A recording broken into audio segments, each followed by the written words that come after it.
ที่เท่าแซ่บอร่อยจังเล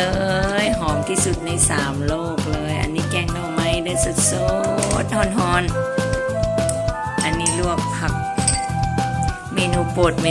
ดแล้วก็มีลวกผักจ้ำแจ่วโอ้โหเซิร์นเดอร์แซ่บอร่อยจังเลยเพื่อเฉลิมฉลองวันศาสตร์ที่2 ธันวาเนาะเพื่อเฉลิมฉลองวันศาสตร์ที่2 ธันวาเด้อนี่เลยเฮาก็กินแบบธรรมชาติอยู่บ้านเฮานี่เองเนาะอาหารธรรมชาติกินอาหารให้มันเป็นยาเนาะกินอาหารให้เป็นยา